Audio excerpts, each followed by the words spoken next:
एक बच्चा आ गया, यतीम बच्चा। उसने आके अर्ज़ की, हुजूर 3 घर में अफराद हैं, मैं, मेरी बहन और मेरी बेवा माँ।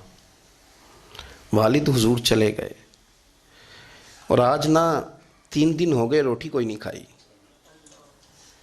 मैं उस मंज़र को भी जानता हूँ कि जब यतीम घर में इकट्ठे बैठे होते हैं और पता होता है उनको कि हमारी अम्मा के पास आज पैसे कोई नहीं और घर में रोटी भी कोई नहीं, तो फिर उनको भूख ही नहीं लगती। हाँ नहीं लगती। अम्मा पूछती है, पुत्र रोटी खानी है? नहीं, मैं तो सवेरे जो खाया था वो हज़म ही नहीं हुआ, अम्मा जी शायद कोई नहीं। ये पर्दे इस तरह करके बचाए जाते हैं। एक दूसरे को तसल्लियाँ देना, एक दूसरे से प्यार का बढ़ जाना, एक दूसरे के लिए जज्बात और तरह के बन जाना, हिकमत इलाही के तकाजे होते हैं। या रसूल अल्लाह सल्लल्लाहु ताला अलैहि वसल्लम, बेवा माँ है, यतीम बहन है, 3 दिन से खाया कुछ नहीं, कुर्बान जाए वो घर जहाँ से कायनात खाती है सारी। हुजूर ने फरमाया, बिलाल जा ना जाके सारी अज़वाज मुतहरात से पूछ घर में क्या है। हज़रत बिलाल कहते हैं, मैं सारे घर ही पूछ आया, टटोल आया, टोटल 21 खजूरें निकली।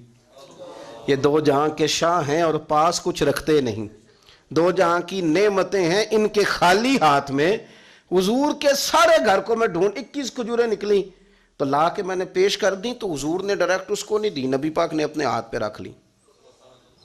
और कहते हैं फिर हुजूर ने ना अपना मुंह मुबारक करीब किया खजूरों के। सहाबा खुद फरमाते हैं कि ये जो हुजूर ने मुंह मुबारक करीब किया ना, तो नबी पाक बरकत की दुआ कर रहे थे। 21 खजूरों पे बरकत की दुआ हुई।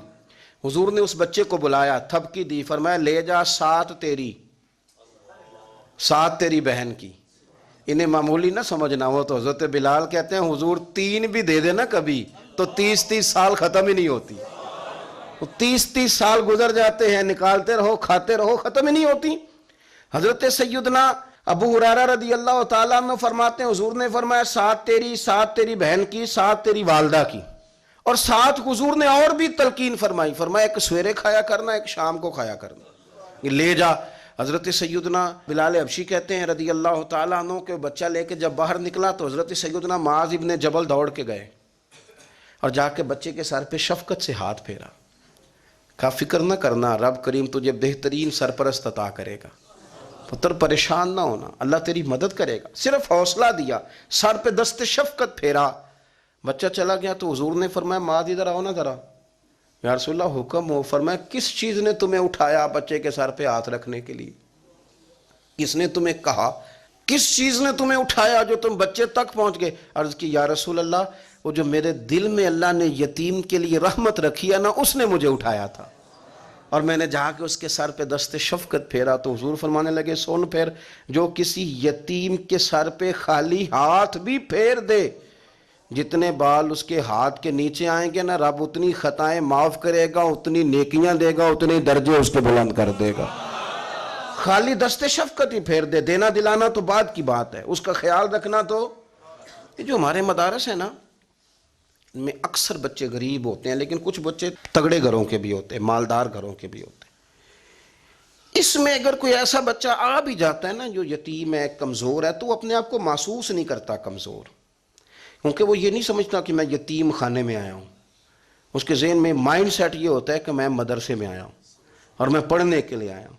और चूंकि वो कुछ वज़ादार बच्चे, मालदार बच्चों के साथ वक्त गुजारता है, उसी दस्तरखान पे बैठ के खाता है, उसी क्लास में सबके साथ बैठ के पढ़ता है, तो उसकी इज्जत नफ्स मजरूह होने की बजाय ताकत पकड़ती। वो बराबरी की सतह पे जब आता है तो उसे महसूस होता है कि मुझे इज्जत दी जा रही। इसलिए मदारस इस्लामिया मेरी नज़र सबसे मजबूत जगह हैं जहाँ मसाकीन की, यतीमों की, गरीबों की सही मानों में किफ़ालत भी होती है, तालीम भी होती है, इज्जत भी होती है, तरबियत भी होती है।